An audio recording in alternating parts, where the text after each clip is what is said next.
And we are live, ladies and gentlemen. Welcome to episode 109 of the Sling'N podcast. I'm TJ.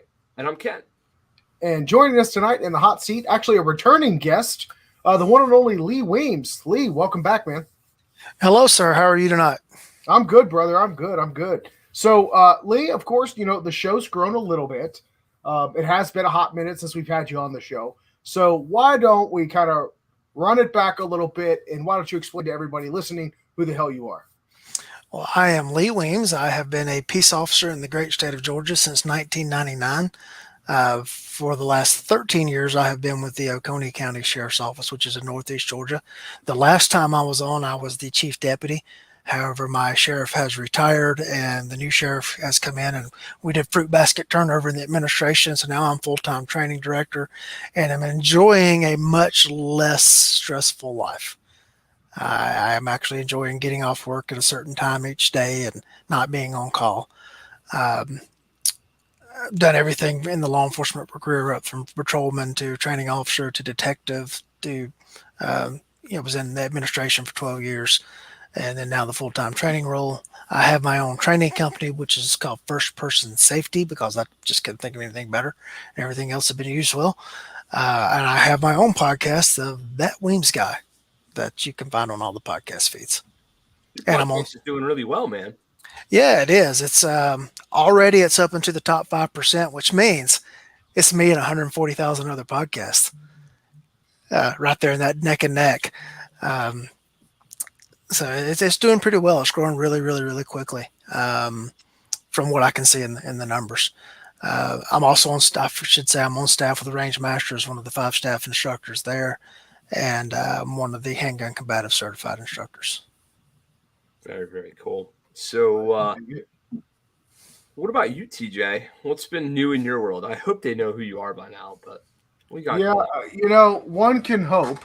But no, actually, for the first time since November of last year, I know that didn't involve dealing with funerals and shit.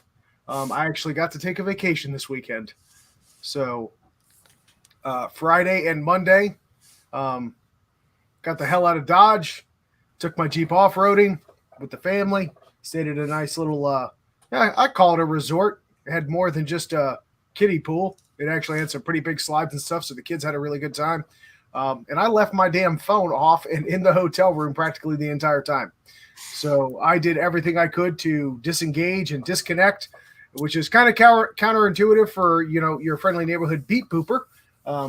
But it was much needed, and I feel absolutely refreshed and recharged. So it was much needed. That's awesome, dude. I'm glad you took the time away. That's something we all got to do more of. Some interesting morals to the lesson of this weekend. I can tell you that much. Oh yeah. Mm-hmm. You want to share? Now I'm curious. Well, really. So I made a post about it on my Instagram. The bottom line is how important it is to disconnect. And I mean truly disconnecting. With everything that we've got connected, right? Your phone, your computer, your television, your fucking watch, all this other shit. They're all distractions, right? They take away from the things that are most important to you, right? Your family, your friends, spending time with loved ones, allowing yourself to de-stress. So I am no longer wearing my Apple Watch. I went back to my trusty old G-Shocks. I've always been a fan of G-Shocks. I used to wear them all the time when I was in the military, practically indestructible. And for, $100 to $200, depending how froggy you want to get, you actually get some pretty nice G-Shocks. So durable, tells the time, has an alarm on it just in case I need it. If I miss a phone call or I miss an email, I have learned that there is nothing that comes through on this thing that can't wait till tomorrow. There you go, dude. So, God bless you. I'm glad to hear man. that. Really glad to hear that. Yeah. Well, how about you, buddy? I heard you made a pretty cool shot in practice today. I like demos. Demos are good. Sometimes the demos just go well. Sometimes they go to shit. So I was doing the whole, name your no shoots and round accountability, and you should be able to hit anything on the range in under 2 seconds deal. And we stretched that all the way back to 30 yards with a handgun, making headshots in under 2 seconds for people. And kind of playing horse. So I started it. They're like, yeah, okay. And I'm like, all right, crack. Cool. My demo is over. Here's the beep button. Let's go, boys. And then they're like, oh, shit. Yeah, I mean, you can't really do it again after that, right? You got to end on the high note. I tried to do it again at all. That's just, hey, you get lucky on some of that. But no, dude, we've been teaching a ton. Still doing the college professor half-ass thing. I think they call it adjunct. I call it a half-ass college professor. So that's pretty cool. Still working a corporate gig. And what do we got coming up soon? Chuck Pressburger will be here in T-minus 5 days and counting. So that's going to be a busy weekend for us, hosting Mr. Pressburg, and headed out to Xena, Ohio here in 3 weeks to do the teaching thing on the Xena police range. And life is good, man. We're busy. But, outstanding. Well, you be sure to tell those boys out there at Gunset that I'm sorry I missed them again. They're starting to believe you don't exist. We're not used to yeah. I'm a deep fake. That's what this is. I am a computer generated ginger. That's what this is. What the hell is Brahms? Braums. These dudes are talking about Brahms. The musician? No, Brahms is Brahms is an ice cream market that is primarily based in Oklahoma. They're up a little bit into Kansas and Missouri and a little bit down in Texas, and there's 2 in Arkansas, but they're primarily an Oklahoma thing. It's a family-owned chain of ice cream stores. They serve hamburgers, hot dogs, breakfast, everything. They got a little grocery store attached to them, but they don't open a store that's further away from their processing plant than a delivery driver can leave in the morning, make the delivery, and then be back home with their family that night. So that's why they're never going to grow past that central area of the United States. And I lived in Oklahoma as a boy. And my father used to take us to Brahms on Sunday night after church, and it's always been kind of a special thing for me. And if I get anywhere near the state of Oklahoma, I will visit a Brahms. I have stopped at every one along I-40 on one trip across, and it's just kind of a thing. People now send me pictures when they're in a Brahms of what they're getting because I've made such a big deal about it. And Cecil Birch, who is another fan, guest of yours, is a very big fan, and so it's just become a thing. Okay, I like the whole delivery driver doesn't get far enough from him that he has to spend an overnight somewhere. That's pretty cool. Yeah. It's. You'd think they just hire more delivery drivers. No, it's a family thing. They don't want the driver to not be able to get back to their family that night. Well, no, I get that. But let's say they moved like a state over. Hire drivers from that state. Well, they process all their own stuff like they own all the cows that they get the milk from to make their ice cream. Oh. Okay, so yeah. Okay, so they can't get far from the operation at all. Right. Yeah. Well, I forget where in Oklahoma the plant is, but they make all their own ice cream and everything, and their guy comes through, picks it up from the processing plant and makes the deliveries. And of course, they serve food, and it's a little grocery store as well.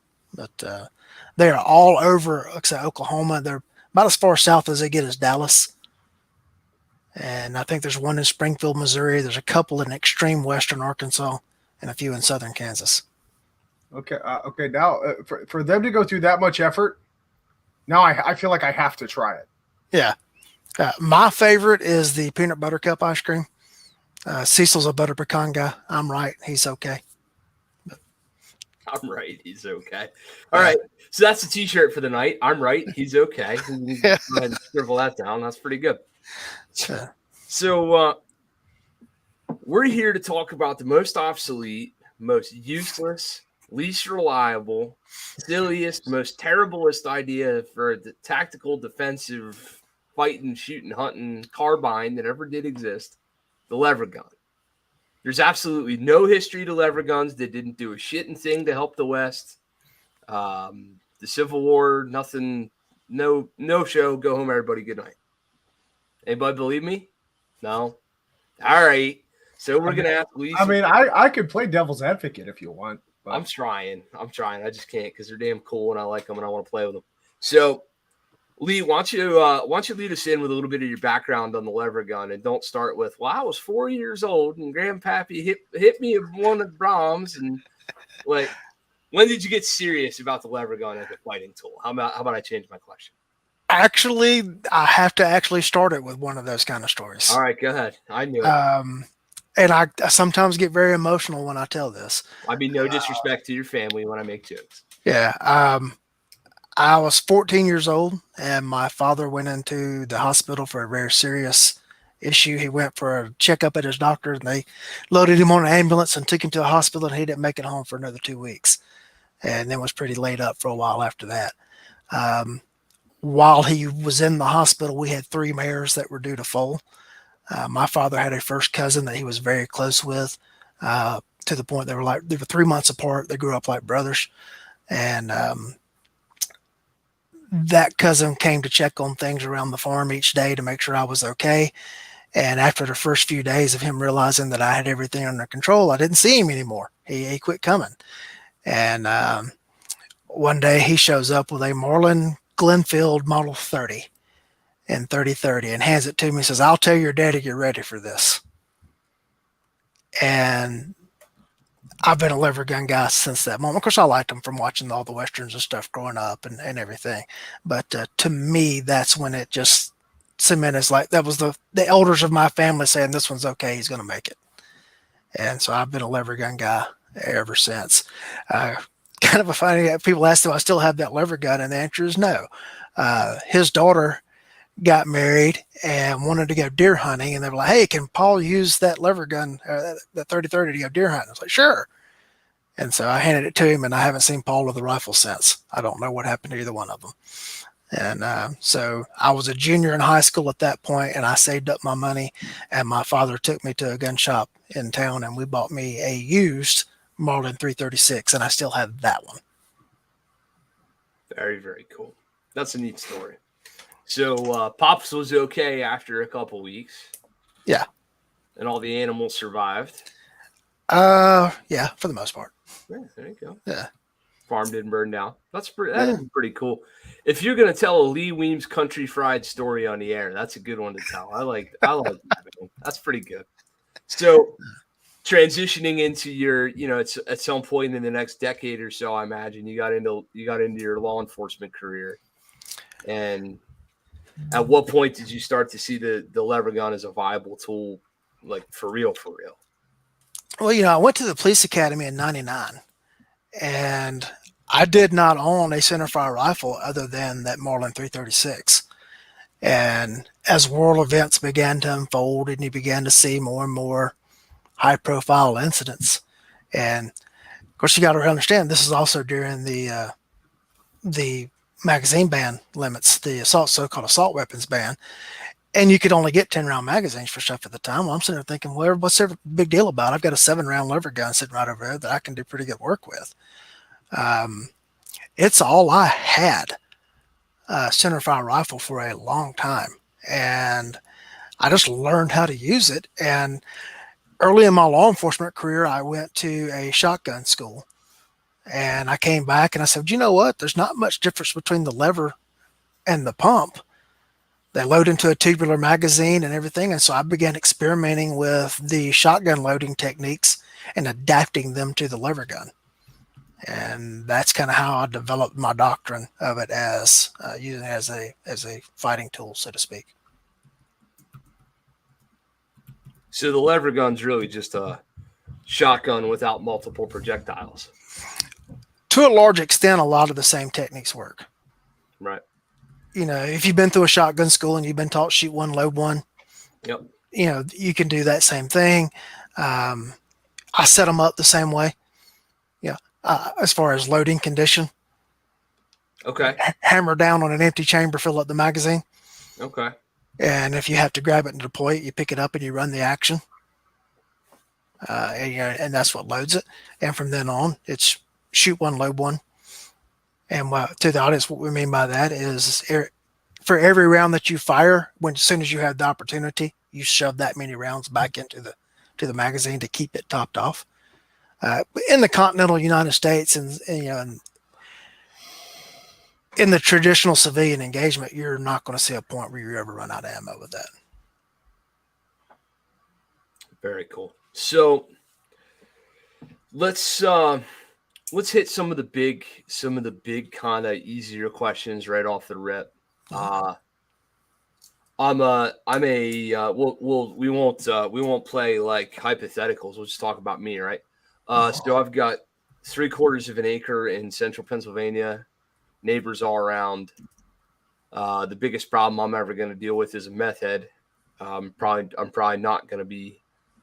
I mean, there's a couple black bears around, but I mean, they don't scare me much. They're not a problem for me. If I was going to choose a Levergun as a home defense tool, as a property defense tool in my environment, how would you set that gun up? What would the gun be? What would the caliber be? The whole. Yeah, I'm a southeastern United States guy, and the 30-30 would handle pretty much everything that we could deal with around here. From what you're describing to me, a 30-30 would handle anything that you could deal with up there.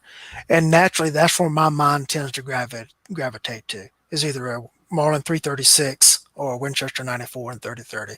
I understand if you get out into the western United States, more open territory, the 45-70 gets to be more popular. But the 30-30 probably nationwide is more popular. One also, it passes what used to be the Walmart test for ammo, because you could go into any store in the United States that sold ammo and you could probably find 30-30, except for during extreme circumstances like right now. I would suggest that you keep it as close to the traditional out-of-the-box hunting configuration that you can. One of the things with gun guys is that we want to put rails on everything and start tacticaling it up and hanging stuff off of it. I would say that one of the biggest benefits that you're going to get from the Levergun, one of two, I think, are the two largest, is perception. Sure. It looks like Granddad's deer rifle until you start putting an M-lock rail on it, until you start doing all this other stuff, and then it ceases to look like that. Then you have to start explaining things. Well, I put this rail on it so I can put a night on it because I shoot hogs at night with it. Yeah, that's when you have to start explaining it, when it ceases to look like Dad's Granddad's rifle or what John Wayne would have had. Because here's an interesting thing, is people tend to associate the lever action with being America's rifle, and it was the good guy rifle because that's what John Wayne carried. Well, guess what? The bad guys in all those movies carried the lever guns too. Yep. But we tend to equate it with the good guys. Much younger me very much loved the traditional buckhorn sights that came like on a Winchester 94 or Marlin 336. I could run anything I wanted to run with those. In my fifth decade, I cannot see those sights anymore. Right. And so I've experimented with the Skinner aperture sights, and I've experimented with the Ranger Point Precision aperture sights, and I very much prefer the Skinners over the Ranger Point Precisions, but that's just going to be a personal preference to the thing. Something like that, or maybe a rail where you could put like a pistol style red dot on it. I know you mentioned in the pre-show talking about putting a holosun, but say something like an Aimpoint Acro P2 or the Hollow Point 507 equivalent, something like that, as low as you can get it, will give you the advantage of using it as a brush gun. But also, if you have to fight with it at a close range, it's going to give you the advantage of not having to try to line up sights, just the same as it would with any other rifle. You're going to be limited to what ammo that you have in or on the gun. There's a company called Brown Point Tactical that makes shell cards, Velcro shell cards, just like you can get for shotguns. And I've got one of those on my 336. Excuse me while I go find some of those. Brown Point Tactical. Yeah. I put one on my Marlin 336 that I've had since high school, and it's still on there. I have a pre-64 Winchester 94 that I will not put one on just because I'm just not going to do that to a classic gun. But it would work. It would be fine with either model. And it puts, if I remember correctly, 6 rounds along the receiver, just like it would a side saddle on a shotgun. Or you could affix that to the buttstock if you wanted to. Yeah, I have a buttstock cuff on it now, but Yeah. I was like, I wish I had a freaking shotgun card or a side saddle. Yeah. If you're going to run with like one of the elastic buttstock cuffs on there, you need to either put some double-sided tape on it to hold it in place, or run a screw through it and hold it, or use your swing swivel screw to hold it in place. If not, it's going to slide up the stock and be up blocking your lever within a few shots. Yep. And that's pretty much all I would do from the basic function, except for I would shorten the stock. Okay. No, they're going to come from the factory probably with like a 14-inch stock or a little longer. 13 is the actual maximum length you should have one. So if you can get a youth stock for your gun, put it on that, and then put a recoil pad on it. And you're going to be much more pleased with how much you can get center line with the gun. It handles so much better. Are they hollow on the inside of the stocks, the original old factory guns, or are they? Ramline used to make a plastic synthetic stock that took 30% off the weight. And my Marlin 336, the finish needed being redone, so I had it parkerized in black. And then I put that Ramline stock on it, and it was hollow, and I cut the Ramline stock. Well, I say I cut it. My gunsmith cut it down. And we shortened it to 12.5 inches and put a recoil pad on it. I do have another more modern produced Marlin 336 Youth. And that stock with just the plastic butt pad on it's a little too short. I need to get a rubber butt pad on it, and it would be about right. But you could just buy a stock for a 336 Youth and put it on there. Yeah, that makes sense. I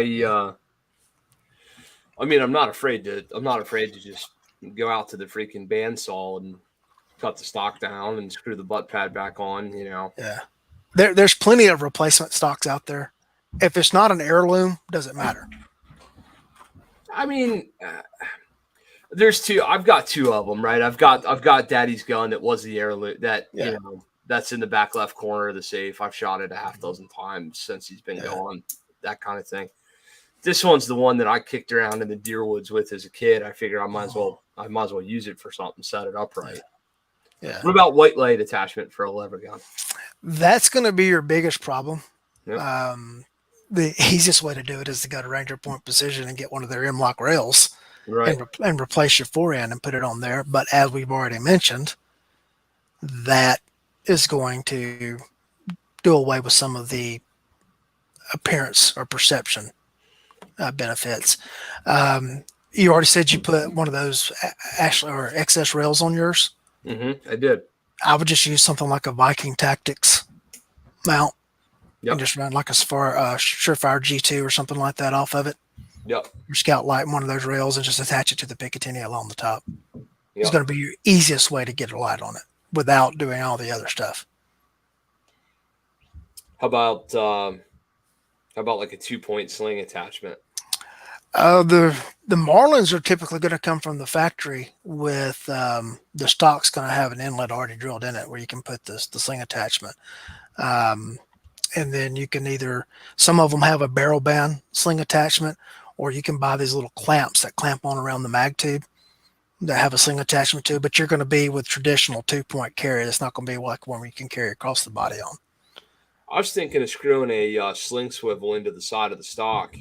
Yeah. And then putting in, I just did this on my, I just picked up a Mossberg 940 Pro Tactical.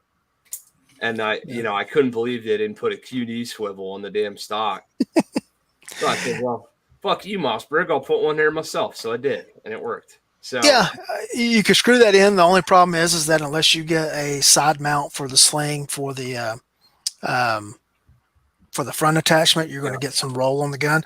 Now, I'll tell you what I have had good success with is, are you familiar with the Proctor sling from Frank Proctor? Yes. You can take one of those and just attach it upside down onto the rifle with that paracord attachment. Yeah, of course you loop it around the barrel. It's not so big that it blocks the sights, and then loop the other end around the stock and just get it really, really tight. Use the big end. Of course you could. You could just flip that son of a bitch right around. And you can carry it cross body. All right. So Brown Coat Tactical and a Proctor sling. Yeah. I've had mine set up with the Proctors and been fine with them. Very, very cool. I like it. Yeah, Zach's over there. I'm writing everything down. I'm like, dude, I'm gonna have to listen to this later because I can't write it down and be a good host at the same time. I'm gonna have to listen to my damn self. I like it. That sounds like it. That sounds like a reasonable setup that could be workable. I think you're right. I put the Holosun rifle optic on it. Mm-hmm. I think I'll swap in a pistol optic. That makes more sense. Yeah. I will refer you and your audience to go see Chris Baker's videos from Lucky Gunner. Is he does some with the lever gun, and he has a Marlin 1894 set up with a red dot on top of it. And if I remember correctly from shooting Chris's gun, he's got a red dot mount that screws into the scope mount holes on top of his 94. But Something like a Crom, but for but I don't remember the make. And now you don't get to see the iron sights if you do it. If you do that, you're pretty well stuck with the red dot. But funny that you mentioned Crom. Adam Roth from Aerodus Defense came through the Levergun class a couple of years ago and has been working on a prototype Crom. It's just not ready for market. Of course, everybody can't get parts and stuff to make stuff right now anyway. But I think that's something you will eventually see from him if it turns out where it's going to be profitable. Well, and he may get furious that I said that, and the rest. Now he's going to start getting all those emails. So yeah, please don't email Adam and ask him about that. Please don't. Okay, I promise I won't. I swear. I swear I won't. I promise I won't offer to test it for him. I may have been present when it was being tested. But, see. Yeah, that's a good idea. See, he's having a hard enough time getting out Croms for 1301s and in stock now. Yeah. So, audience, just anxiously await it. When he has them ready, he'll put them on his webpage. Yeah, be nice to the poor guys. I will say this, just kind of doing some typical, support stuff here. Mm-hmm. Just looking up for different lever action red dot mounts. There's quite a few options to choose from. That being said, I know a lot of the modern ones, like your more modern Marlins. I'm pretty sure it's true for a lot of their competition.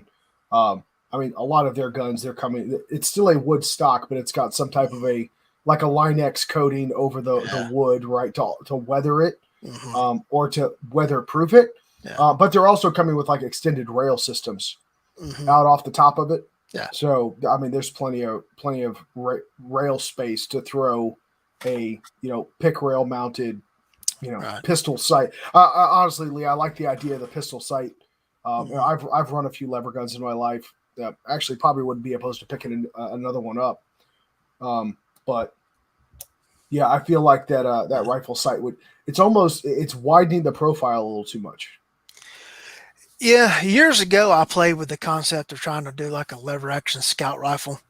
Yep. And I took a Leopold 1.5 to 5 scope and put it in Leopold quick to disconnect mounts. And you would run it on the receiver. And the way I would run it is if I ran into a problem with the optic, then you just take the scope off and run the iron sights. I didn't have any problems with that setup.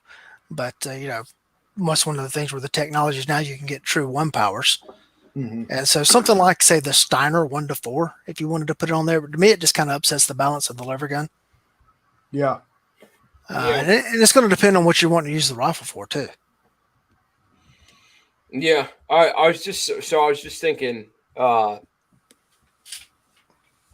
would be your optimal zero distance with like a little Trijicon RMR or the equivalent pistol optic?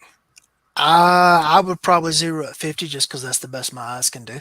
Yeah. And then I would work it back at the other distances and just make sure I didn't have any crazy holdovers. I've already talked about the perception issue with the lever guns being one advantage. I think the other big advantage for using it as a defensive tool is the lack of mechanical offset. Right, until I start stacking my LVPOs and shit on it, and then Yeah. As long as you're running the iron sights, you're running a very low mounted red dot, you're pretty much going to be like the iron sights. You're like a 1/2 inch mechanical offset, or a 1/4 inch. It's just not there. It's pretty much point of aim, point of impact, or as far as you can stay in the flat trajectory of the round. If you start getting on the red dot mounts, you're going to get a little more offset, but you're going to be able to shoot 2-inch circles at 7 yards and stay within that. And so it's going to be ideal for across the room distances, down your hallway distances, for using it around the home. And then it's still going to be effective with that 50-yard zero, shooting deer or whatever at brush gun distances. That makes good sense. Very cool. All right, so what about like reliability, internal stuff like that? Like this is a gun. So this non-hypothetical real lever gun that I'm tempted to go get right now, except for they'll throw us off the YouTubes for it. It's Daddy's deer gun, right? This is a brush gun, rattling around in a truck, going to hunting camp, whatever. It's seen some CLP sprayed into its action and racked around a few times. I don't know if the bore's ever been cleaned. You know what I mean? Like, what are some of the common failure points? So I decided to pick this gun up and bring it to my next carbine class. What's going to break on me first? Well, people tend to think of it as a manually operated gun, so it's going to be super reliable with no problems, and that's just far from the case. The lever actions that we know them now are designed for a lifetime of deer hunting, and you will never see problems with those like what I'm about to talk about. The very first thing you got to do is you got to make sure the screws stay tight. Yeah. If you go out and start running rounds through with any kind of speed, more than, if you go out in August or September and you put 3 rounds through it to make sure it's still zeroed, and then you sit in your deer stand, yep, and maybe take a shot or two at a deer all deer season, you're not going to see problems. But you go out and start running 40 rounds through it in a session, running different drills, like up drills and things like that, 9-hole drills or whatever that you're running with it.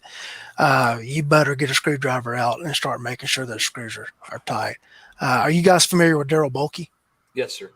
Daryl came through. I did Levergun at TacCon in New Orleans, I think in 2019, and Daryl showed up with a very high-end Levergun that Brockman had worked over, and his gun locked up on him.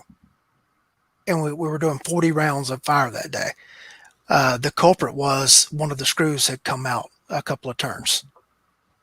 All right, and the gun completely locked up and out of action.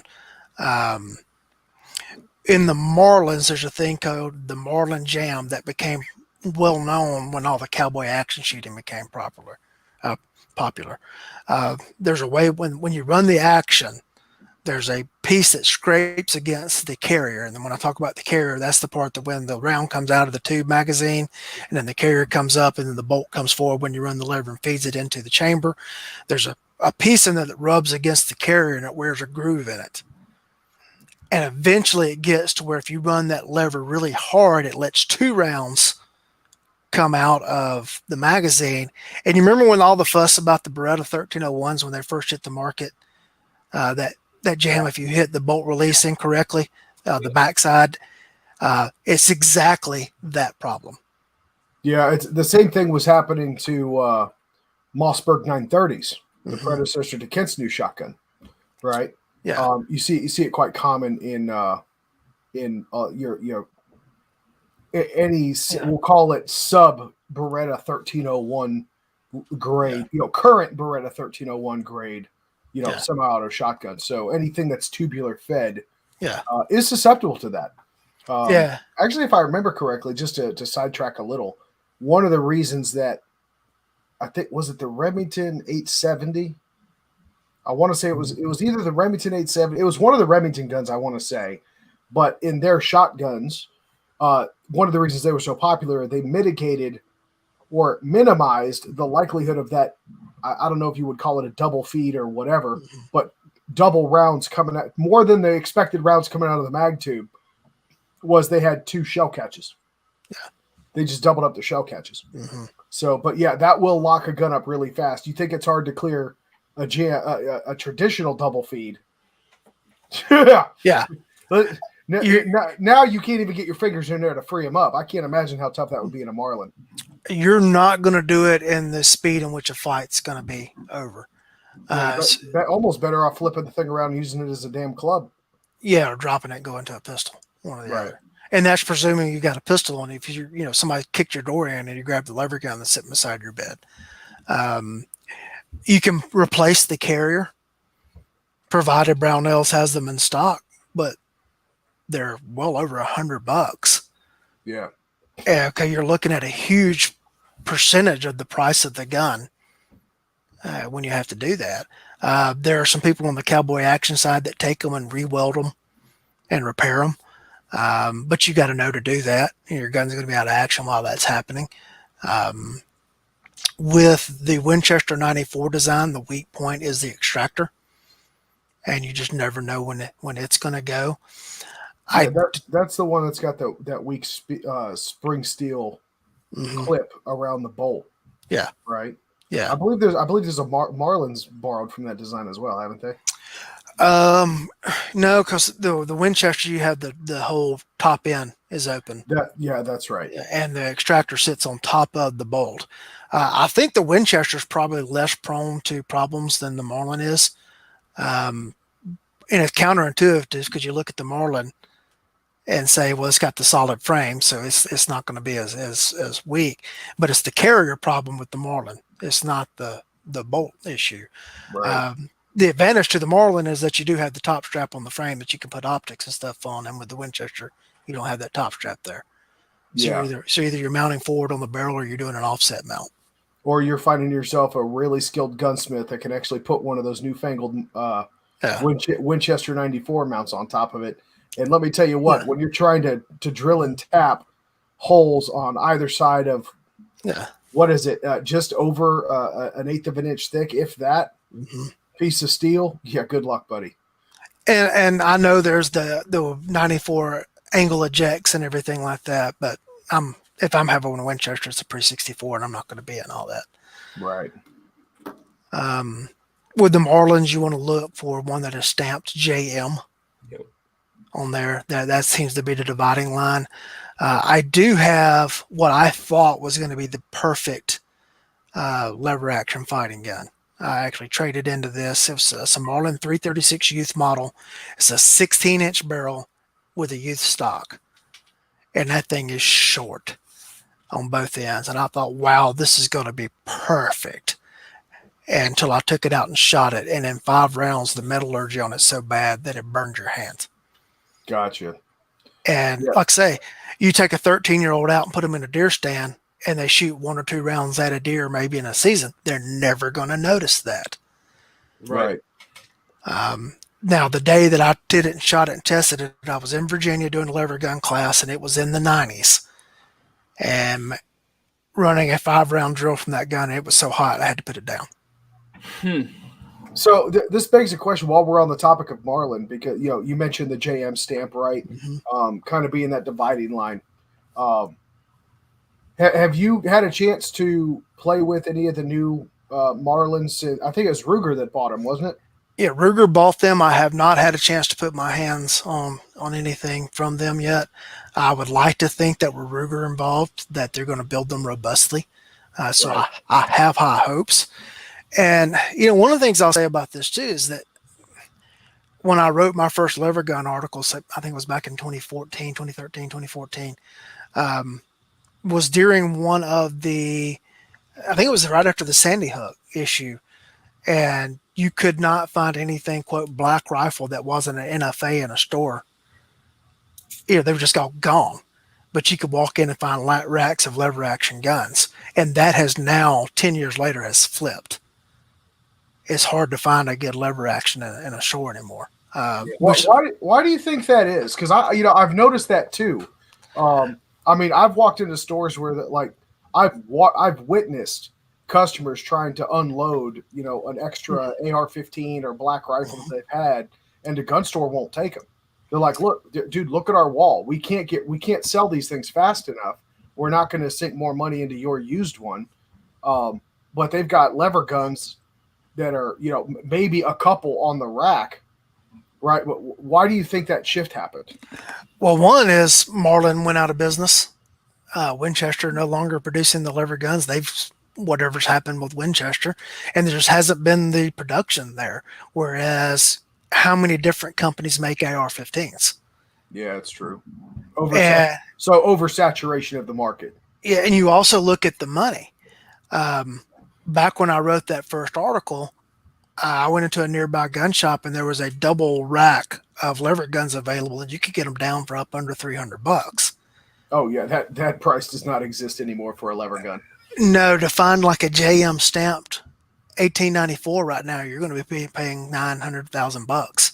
Yeah, Okay, you can get a pretty good AR rifle for $800. Huh. yeah, I've noticed that too. As a matter of fact, my dad was looking at getting another lever gun. So he came into my granddad's Winchester 94. Mm-hmm. As you mentioned, it was his hunting rifle. He hardly ever shot the damn thing. So it's in amazing condition. Mm-hmm. He ended up gifting it to one of his older brothers, right? He got the rifle. He's like, you know what? Dad, I've got so much other stuff from granddad, right? I want my brother to have this rifle. He was always fond of this rifle. Mm-hmm. But that got my dad an itch, right? He's like, you know what? I'd really like to go get another lever gun. He's like, TJ, when you go out, when you go to gun stores, keep an eye out for a lever gun for me. You know what I'm looking for. I trust your judgment. And I'm not just the family IT guy. I'm the family gun guy too. Mm-hmm. But even I was like, you know what, Dad, it's a good idea. You know what? I kind of got an itch for a new lever gun myself. And I'm looking at them, and if I was looking at 800 plus, you're talking about your Henrys, right? The high end, heirloom grade, very beautiful, ornate, very well made. But I'm seeing like Marlins and even Rossi's going for like $8,000-$9,000. I was like, holy shit, what the hell's going on here? What? Yeah. Did somebody install a Starbucks across the street from another Starbucks? What's going on? It's just the same thing with, say, Smith & Wesson revolvers. 10 years ago, you could buy those as cop trade-ins for under $300, Mm-hmm. and now those same guns are $700 or $800. Yeah, the old Model 10s, I think it was. Yeah, the Model 10s, the 19s, the 66s, etc. Because I'm a revolver guy as well as a lever gun guy, and I like to watch our local traders and everything. And like I said, guns that I'm glad you admitted that. I feel you'd be a bit hypocritical if you didn't believe in the wheel guns too. and like I say, guns revolvers that a few years ago were just $300 and $400 are now $600, $700, $800, and just because their supply of them has dried up, and okay, everybody and their brothers producing AR-15s and AR-15 gears, you can get into a decent AR for $800 or less, and with a few clicks, you can have it set up, exactly how you want it and whatever caliber you want it. And say you set up your AR-15 M556, but you decide you want something bigger you want to go shoot hogs in Texas with it or hunt whitetail with it. Okay, you get a 6.5 Grendel upper and put it on that. You just can't do that with the lever gun. Right. Yeah. What you see is what you get. Right. Yeah. All right, I got a question for you. Mm-hmm. What about the box-fed lever guns, the Browning BLRs and the Henry Long Rangers and all that kind of stuff? I don't have a lot of first-hand experience with them, but however, I was looking on Henry's webpage the other day, and I was looking at, I think they call it the Long Ranger X or something like that. It's a 16-inch box-fed lever gun in 5.56. Ooh, and 16-inch, it's got a threaded barrel on it and a rail on the top, if I remember correctly. The only thing I saw wrong with it was that the stock is just way too long, but a hacksaw can fix that. The reason I like that idea is because one of the drawbacks of using the lever gun as a fighting tool is once you rack that lever, you've got a live round in the chamber with a cocked hammer. Right. And it takes a certain bit of coolness to decock that decock that hammer under pressure. Mm-hmm. And so you bump in the night, whatever, you grab your lever gun, you run around into the action. Well, now when you're all jittery, you got to safely, get that hammer down without launching off a round. God damn you, Lee. Well, with that Henry, this box fed, it's pretty simple. You just hit the button, drops the magazine out, open the lever, it ejects the round that you chambered, close the lever, drop the hammer, put the round back on the magazine and put it back in your gun, or toss that round, put a fresh one on there, which would probably be better, and put it in your gun. And so someone that doesn't have the skill level could successfully navigate that, and you still get the perception benefits of running a lever gun. Now, it's $1,200 MSRP. Yeah, I'm looking at it on Henry's website now. This is all your fault, Lee. Yes. This is all your fault. Yeah. Just as a side note, I'll do some Jamie wizardry here, and see if I can find it. But I want to say it was a 7736 from Remington, the old police AR-15 magazine. 7600. 7600. That's it. It was so pump action 223 or 556. That was mag fed. Yeah, that particular model was a 7615. Mm-hmm. And it did not work. Did not work at all. Brilliant idea. Did not work. The idea behind that was agencies had 870s. They wanted patrol rifles. Well, here, we'll give you one that, and everything works like on the 870, but it's magazine fed. And those rifles were horrible. They made a 308 version of it as well, which theoretically would have been a great brush gun. But the one that fed off the AR magazines was awful. Now, if only they would set this up to feed off an AR mag, which they can't because of the lever throw. Yeah. Or they chamber this gun in 300 blackout so I could screw a suppressor on it and be real quiet. That'd be kind of cool. Well, no, so, hold on. I think this brings up a really good question, right? So, Lee, we talk about the lever guns. Obviously, it is a quintessential staple in your curriculum. But, with Kent's, bringing up, he mentioned, 300 blackout magazine fed bolt style. I immediately think of the Ruger American Ranch. Yeah. Right. Which they have in 300 blackout. It is bolt action and it's magazine fed. What are your oppositions to something like that, if any? Not saying, just because you're a lever guy means you think that these suck. But what oppositions might you have about something like that over, say, a lever gun? Absolutely not. I've got a Ruger American Ranch and 6.5 Grendel, and it is more reliable than my lever guns. Interesting. Well, it goes over. There you go. Well, no, but see, and as a matter of fact, if you were asking me right now, ask me if you're advising someone they want a manually operated rifle that they're going to use for hunting and defensive purposes, my advice would be the Ruger American Ranch. Really? Yeah.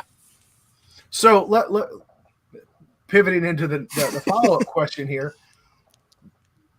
If that is the case, why do you stick to the lever guns? Is it more out of, just kind of that personal connection that you have with them? You appreciate and you love these older styles of firearms, and you see a need because people, while me and Kent can all agree, right? Probably a bolt action that style of firearm is probably more apt.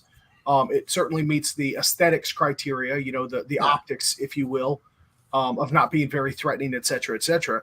But why is it you still stick to the lever gun thing and not maybe necessarily push that same class or that courseware around something that you openly admit that you prefer? I actually advocate both. Okay. And I have an emotional attachment to the lever gun.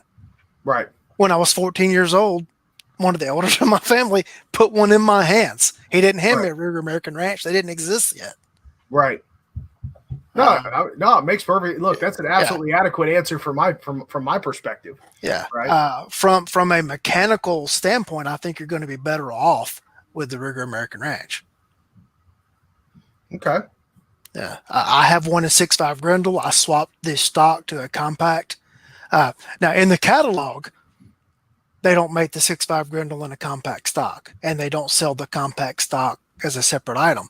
But if you call the nice, sweet lady at Ruger customer service and you very politely tell her, ma'am, I really would like a compact stock for my gun, she will pull up the parts list for one of the models that they do. She'll see what the part number is for that stock, and she'll tell it what to you is, and she'll sell it to you.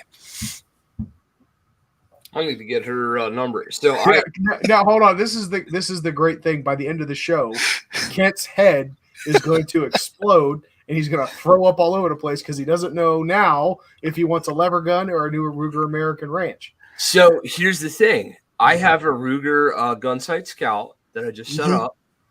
I just put it out. So like you, I was experimenting with the scout rifle. The experiment failed. I just couldn't get. Mm-hmm. I couldn't snap into the gun right. It wasn't working. I took it down there deer hunting with Zach down in North Carolina. We got into it was getting to be too dark to see anything through the not illegally dark, but too dark to see anything through the stupid 8-power little goddamn toilet paper tube I was looking through. Mm-hmm. And in that moment, I realized that experiment had failed. So now it has a Trijicon 1-4 AccuPoint or whatever on it. Box fed, bolt action, set up the sling, put the light on it, just like you said, the scout mount. I've done all this stuff on the bolt gun already, right? I wish I could have an American Ranch left-handed, but I can't, and I'm left-handed. So yeah, I keep forgetting, Kent. As much as I love you, you still have flaws like being left-handed. Well, think about this. Colonel Cooper, when he came up with the scout rifle concept, he did it based on the technology that was available at the time. Sure. They didn't have true 1-4 and 1-8 power scopes like we have now. Part of the reason I have the American Ranch is that Eric and Lund and I were working on the modern scout rifle concept, and he went high end and I went low end. When I say low end, as far as like budget wise, trying to see if we could still work the whole concept of the scout rifle, but with modern equipment. And like he custom built a rifle with, trying to meet certain specs and everything. And then I was doing the off the shelf American Ranch. Mine's got a Vortex 1-8. It's not a high end scope on it. But I got to tell you, it's the hog population in Northeast Georgia does not like it at all. That's awesome. So what did Eric get for like a Savage Scout or Oh no. He's got one like on a 700 that he built on a chassis. Oh. And he's in 6.5 Creedmoor, and I went 6.5 Grendel. Now, the one thing I've seen with the Grendel in that platform is that your magazines have a little bit of break-in period.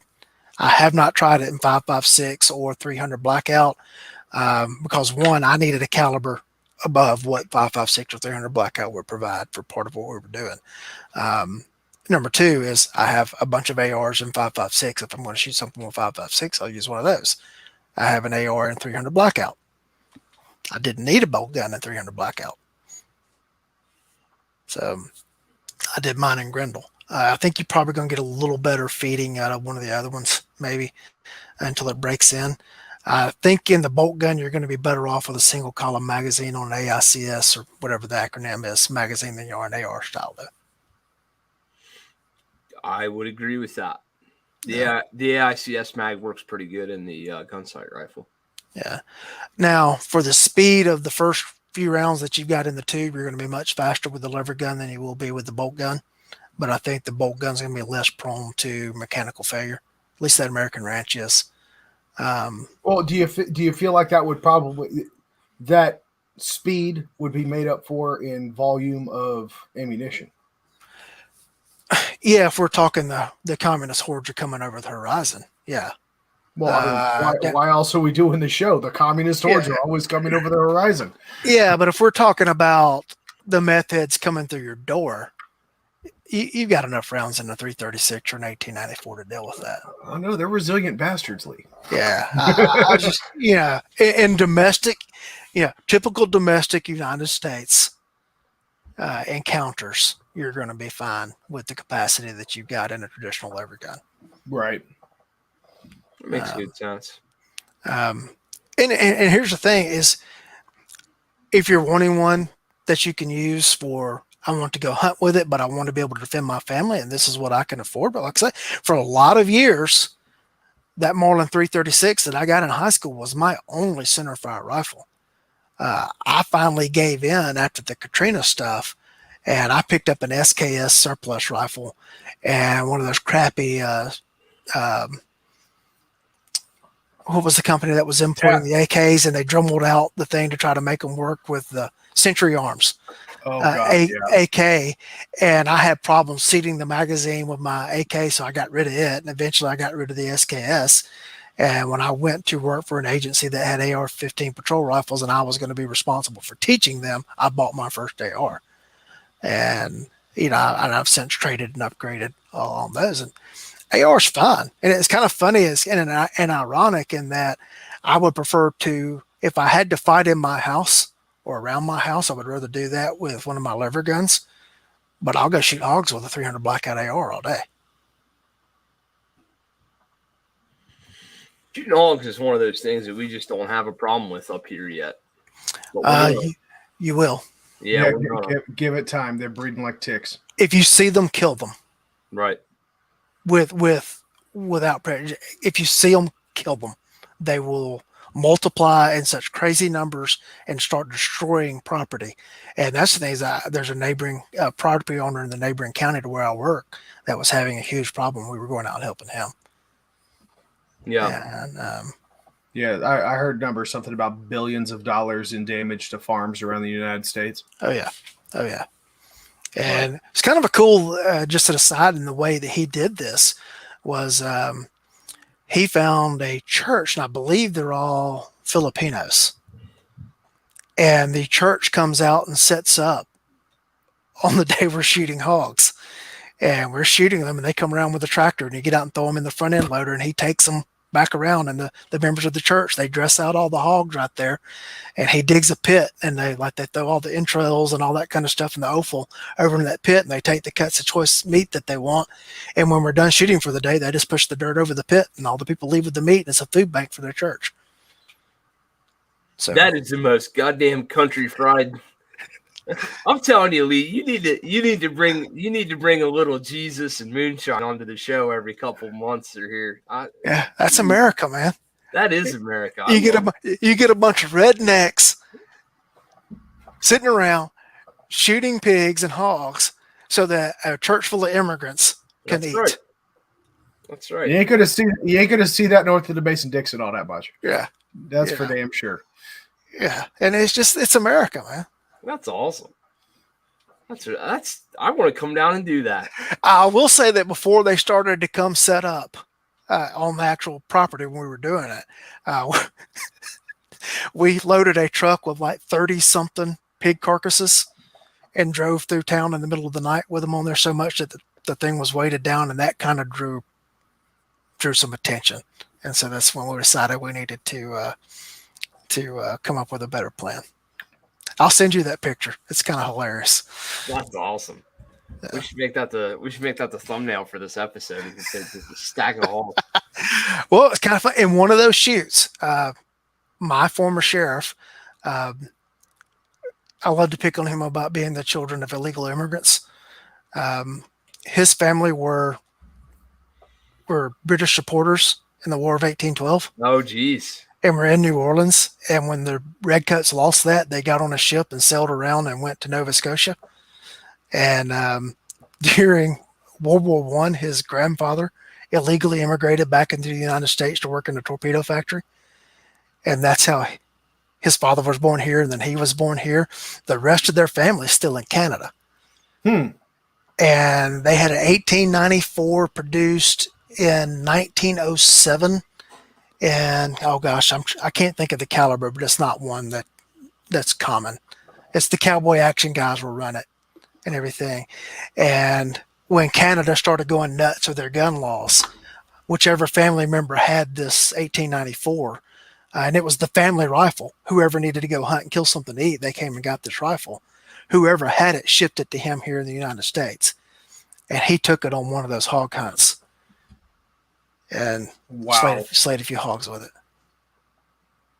See, those are the cool stories that make America great, man. That's really cool. All right, Andrew, what about let's do our job since we said this was about Leverguns. Now we're gonna have to do it. We're gonna do a whole nother episode with you about Ruger bolt guns because now you got me all kind of excited about that. Yeah. Fuck. All right. Second well, side. Ken, there's a camp we can send you to get rid of your left-handedness. And the nuns couldn't do it. I don't think you can either.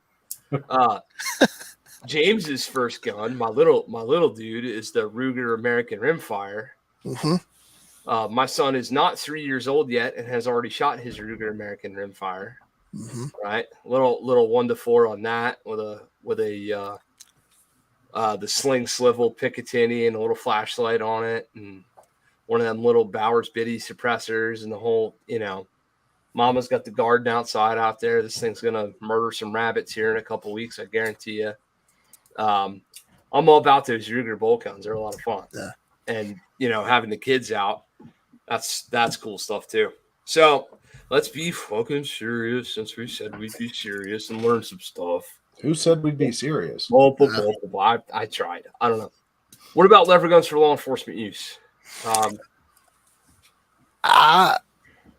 There's video somewhere of me clearing a house with a Marlin 336. It's probably on technology so old now that we couldn't play it.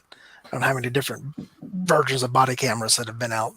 I think it would be better than an AR-15 in the hands of someone who knows what they're doing, because you don't have the mechanical offset. It would have been fine at the North Hollywood shootout. That's always falsely attributed to why we have patrol rifles now instead of shotguns. An old Salt with a 30-30 would have ended that gunfight. An old Salt with a slug for a shotgun would have ended that gunfight. The problem is that you have to run the ammo through the action, and you've got someone cycling ammo through the whole thing. We got the whole problem with the hammer being cocked that I've already talked about. But the lack of mechanical offset would be the biggest benefit for that. Oklahoma CLEAT, which is Council on Law Enforcement Education and Training, still teaches their lever action patrol rifle class.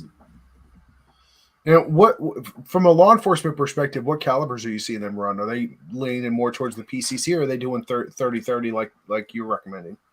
Mostly you're going to see in the eastern part of the United States and probably out to Oklahoma and Texas area, you're going to see 30-30. We've actually got one guy in my sheriff's office that runs a 45-70, Marlin 1895. Because if you're going to shoot someone, use a bullet the size of your thumb. Oh, yeah, and I can think of, because when I took over as chief, the first policy I ever wrote authorized centerfire lever guns as patrol rifles. And he promptly started carrying his 1895 Marlin guide gun in 45-70. And there was one time we were doing an approach on a car with an armed suspect in it. And I look over and he's got that 1895 and he's walking up and he's got the hammer back.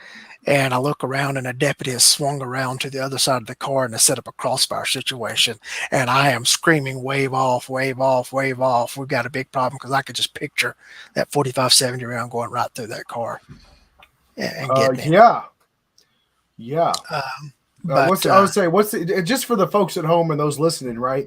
Those that might be ignorant, right, to the drastic difference between a dirty 30 and a 45-70. What was it? What's an average 30-30 grain weight? About 165, 155? You're going to see mostly either 150 or 170 grain bullets. So 150 to 170 with a 45-70. It's what, 325? It starts at 300, I think, and goes up to, I think I've seen hard cast at 400 grains. The factory ammo I used to buy I had a single shot 45-70. It was 405 grain. Yeah. And so, by comparison, an engine block. Yeah. Now, I got to say, a 45-70 guide gun with 16-inch barrel running, that would be great for punching into cars. Well, that's immediately what came to my mind, was a disabling shot to the engine block. Yeah. Like legit, through the radiator into the engine block, breaking a couple of them pulleys and cams. Yeah. That car ain't going to be running much longer. It's the same round that was fired through the Gatling gun. You're right. Mm-hmm. It's, killed how many bison in the American West? Yeah. Yep. Those old Sharps rifles in 45-70. And you had some others in there as well. But yeah, I mean, definitely damn capable round. It's got the ballistic trajectory of a fucking basketball. Yeah. But effective nonetheless. You mentioned the pistol calibers there just a second ago. Those can be very problematic. For a couple of reasons. As one, there was the old West adage that you carried your Colt Peacemaker in 44-40 and your Winchester 73 and 44-40, so you could use the same ammunition in both guns. Well, that was probably a consideration with the supply chains that they had available at the time. Now, with modern ammunition and our modern supply chains outside of what we're currently experiencing, I don't know that that is wise and that it works well. Take a Marlin 1894 N357. It's not going to feed 38 specials in the same way that it feeds 357s. One of the local cowboy action gunsmiths used to tell me he could set yours up to run 38s or he could set it up to run 357s, but he couldn't set it up to run both. With my own experimentation with one, if I'm running 38 specials in it, I have to keep the action perfectly vertical when I run the action, or the round falls off the side either way and creates a jam. The pistol calibers are much more finicky as far as the overall length of the cartridge and the shape of the bullet. For instance, I love the Freedom Munitions 158 grain round nose in my revolvers. That will not feed through my 1894. But if I go to the Freedom Munitions flat point 158 grain, it will feed, provided I keep the action perfectly vertical if running 38 special. So just so we're clear on this, right? Because we were talking about this a little bit in the pre-show, right? So what is it about those rounds that is causing reliability issues? It doesn't seem like it's the shape of the bullet. The length of the cartridge and the shape of the bullet. So what about so this is what is seeming counterintuitive to me, but pardon my ignorance here. It almost seemed like round nose bullets versus a flat point bullet seems like the round nose would feed more reliably. Like, so what exactly is the mechanical failure or incompatibility that's causing the reliability issues in the Levergun? The flat point bullets are more conical. They're right. Kind of going down and then they get flat, whereas the round nose, they're rounded, and the more conical the bullet, the better it's going to feed, the more smoothly it's going to feed through the action. Okay, so it purely is a geometric issue with the shape of the bullet and the okay. Mm-hmm. Yeah, just the interface is better, I guess. It sounds like. Right. The other thing is that people say, well, I want to run the same ammunition in my revolver as I run in the carbine. Well, the round that shoots to point of aim and point of impact in your Smith & Wesson Model 10 or Model 13, fixed-sided revolver, may not be the round that performs the best in your carbine. Okay. Or you get into a point of you have to download if you're hand loading, or you have to run more anemic ammo in your carbine because you're getting something that's shootable in your revolver. Whereas technically the carbine can handle a hard loaded round, but you're going to give up some of the ballistic advantage there because if you're trying to match the ammo. I've got an 1894. I love it. I love the handiness of it. But I would suggest that if you're going to run the lever gun, you find a round that works in your lever gun, and don't worry about trying to match it to your revolver. If it does, great, but don't just go on that tier. I would think of them as separate, not linked. Okay. I don't have a lot of firsthand experience with the 44 Magnum 44 Special theme, just because I don't have one in 44 Magnum and never have. But since we've already mentioned Ruger, at one point in time, Ruger made a lever action 44 Magnum that worked off the rotary magazine. And I think it worked off the rotary magazine. I know they had a tube fed one, but they made one that looked like a 1022, but it had a lever on it and was in 44 Magnum. I've seen one with a tube magazine. I used to have one. And I want to say they had one that was rotary at one point in time. Yeah, they had a rotary one and they had a tube fed one. I actually used to have a tube fed. I think it was called the 2244, if I remember correctly. 9644. No, something like that. Yeah. But it was it was tube fed, held 4 rounds in the tube, and I'll be damned, chambered in 44 Magnum. Yeah. Right. That was a sweet guy. I really regret getting rid of that one. That was just such a cool piece of history. I didn't realize what I had when I had it. Yeah. But man, was that thing so much fun to shoot. Yeah, so I don't know if you see as many functional issues with, say, going 44 Special and 44 Magnum, like I said, because I've never had one. Yeah, I never tried. They did have a rotary one. I think actually from a collector's perspective, the rotary magazine 44 models in 44 Magnum are more sought after. I never ran 44 Special in mine. I only ran 44 mag in it, but this is also back, 2008, 2009 when ammo prices weren't really as bad. Mm-hmm. But yeah, it was this gun was so cool. But yeah, I can't speak to the reliability issues of switching over. It being a Ruger, though, I will say this: I have never had a problem with a Ruger rifle. Period. Yeah. I've seen some 1022s be problematic, but everything else. But that's in 22. Everything in Yeah. 22 is fucking problematic. Yeah. Um, I would feel perfectly fine running an 1894 in 357 Magnum if I found a 357 Magnum load that fed through it very well. I would be cool with that, but to me, as I've already said, that would be something that is separate, not linked. I would feel perfectly adequate running a 44 Magnum 1894 and then not even worry about matching up a 44 revolver to that. Right. I think you could do some pretty good work with that from a defensive tool and a brush gun, taking game with it. Yeah. But being southeastern United States, I've already said, my mind always goes straight to 30-30. That's fair enough. What about the lever action shotguns? No first-hand experience, and there's a reason they've never been prominent. Yeah, why? Yeah, I actually asked that question. We came across one when I worked at the gun store a long time ago. Yeah, of course, Terminator, right, or Terminator 2. Everyone was cool with it. There is at least for a while, there was a company that was making a modern version of it. I can't remember who made the original. I want to say it was Winchester that made the original. Yeah, but all sorts of feeding problems with those things. Yeah, and there's a reason why it just never caught on. And they went to the slide action. Absolutely ingenious engineering design. When you actually look at one of those and look at how it feeds and absolutely crazy the way they work. But that, as cool as that feat of engineering was, it for a plastic shell that's prone to bending or getting cut, not a good day.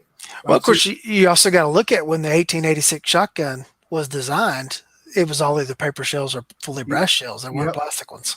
Yeah, they were designed. I do remember hearing that because as every gun store should, they had an old timer that was practically around in the 1800s, and he always said, he was like, "Look, if you're going to run this, you got to run all brass shells." Yeah, all brass shells. He goes modern plastic and even the original like the waxed paper hulls, not made for it. It was made to run all brass. Yeah, which you can still find them, but they're expensive as shit. Yeah. One other thing I should probably delve into is my experience as both an end user and what I've seen come through classes has all been either Marlin or Winchester or the foreign made knockoffs of those designs. I'm not a big fan of some of the foreign designs. There are copies of them, but I understand, people get those, they buy 2 or 3 of them if they're going to cowboy action shoot and they work them over and they have a spare if their one goes down. I've not seen a very much durability of them in the classes. And there's one of them, I can't remember, I think it was a Rossi, that unless you were squeezing the lever tight, the action locked up on it because it had a safety that protruded down from the frame. It's like it's a grip safety. Yeah, and it would lock up even the loading gate if you didn't have that depressed. And we had a guy come through one of the classes and we had to alter how he did the drills because of that issue, because he couldn't leave it. If he took his hand off the lever, it was hard to read around through the loading gate because it would lock up. I have not had a lot of firsthand experience with the Henrys because I specified in the class that you had to come with a rifle that had a side loading gate. Henry did finally release models with the side loading gate, and I've had one Henry rifle come through the class. It ran like a champ, very functional, very smooth action. The trigger was so bad on it, we thought something was wrong with the trigger. It was also very interesting that the transfer bar is actually internal to the hammer. And it took us a little while to figure out that's where the transfer bar on it was.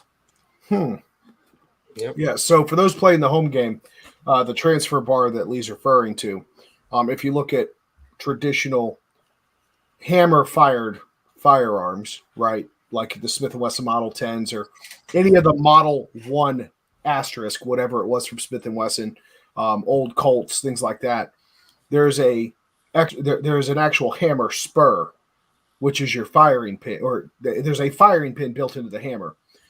Fast forward to the modern era, and as a safety measure, and you can see this on a lot of the Ruger revolvers, like the new Vaquero, the new Blackhawks, and so forth.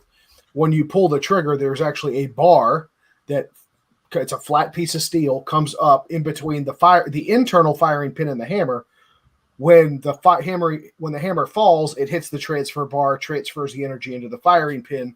And they did that for a couple of reasons. One, safety, but two, to minimize the problems that were happening with those those integral firing pins breaking.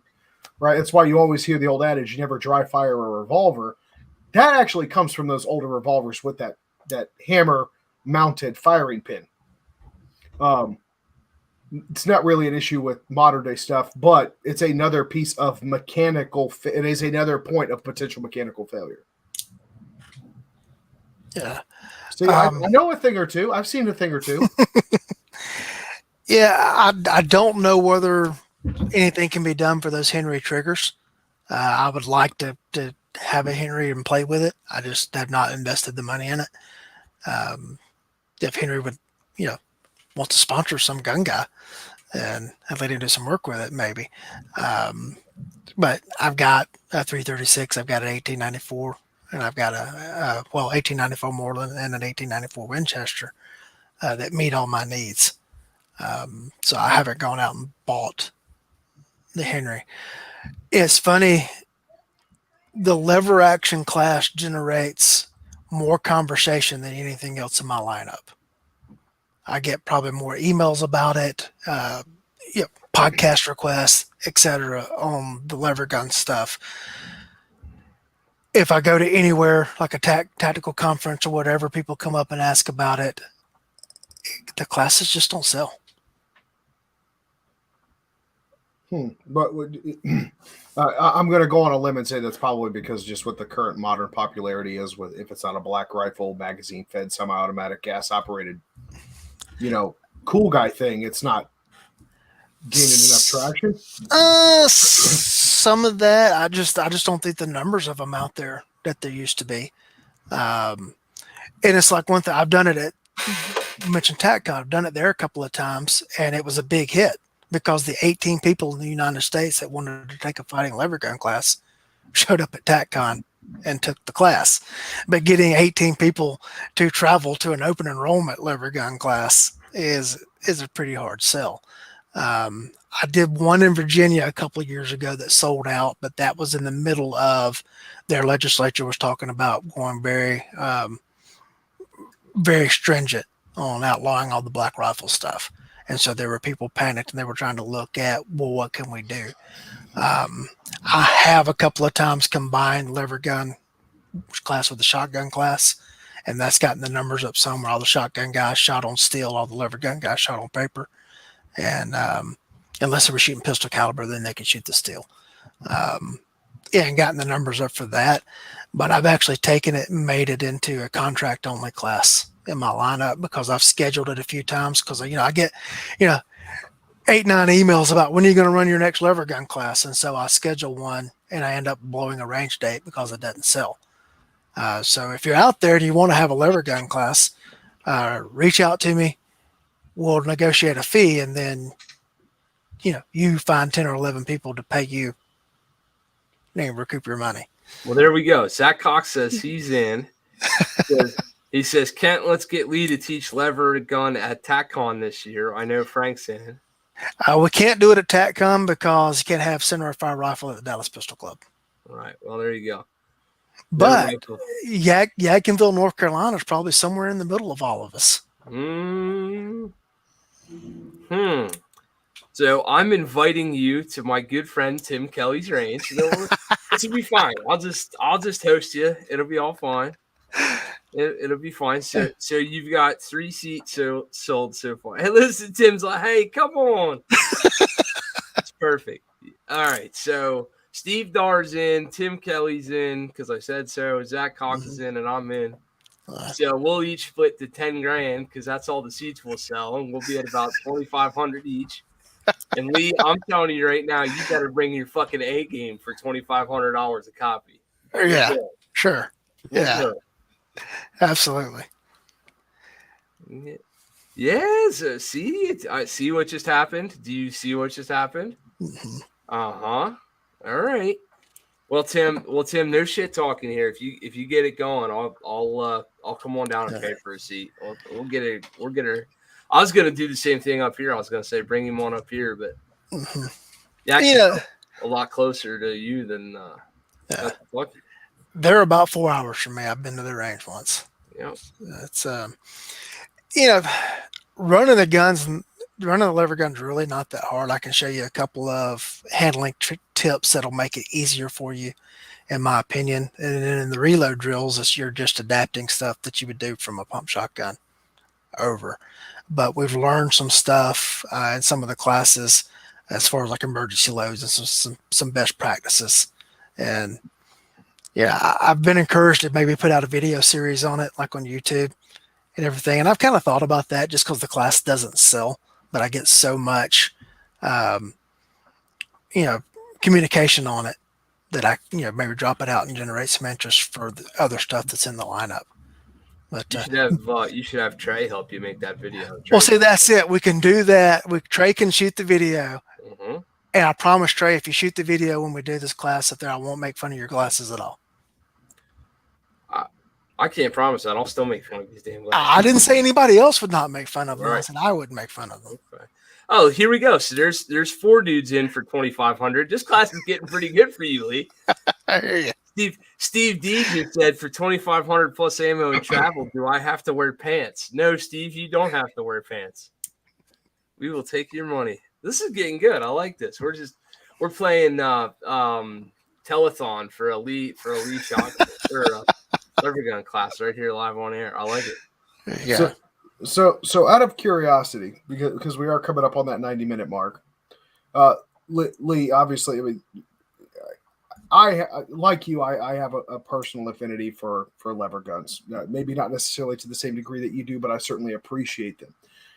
With that being said, given your experience and your background, and of course teaching course content around this particular platform, what would you say is probably the number one criticism or challenge that you find yourself either being asked or addressing in some way, shape, or form about the what's the word I'm looking for? The viability of the lever gun that maybe we didn't talk about here. I don't know that there's really a big challenge. And it's funny, the people that contact me, they contact me because they're lever gun enthusiasts and they want to learn the platform. When I did first put out that announcement, say back in 2013, when I offered it as a law enforcement patrol rifle course, I did get some hate mail on that from some cops. I got a letter from a guy, how dare you do this? You're going to give the impression that you think the lever action is a viable patrol rifle. Oh, I do think it's a viable patrol rifle. That's exactly the impression I was trying to give. One of the things people criticize is they say the ammo capacity. All right, well, in the domestic United States, in which rifles are engaged in self-defense scenarios or actual incidents, how many rounds do you typically see fired? I don't want to get into the whole debate of, well, he says we only... Hey, if I'm in a firefight, I'd love to have a 30-round magazine. All right. But I also face the reality of, most of them are going to be over in just a few seconds, and you're going to have enough ammo capacity to survive that. If you get into anything prolonged, you're going to run into reliability issues on the mechanical side with the lever gun, and they get hot in a hurry because they are a sporting rifle that you're pressing into a fighting role. They're not a fighting rifle that you're playing with in a sporting role. Okay. Interesting. So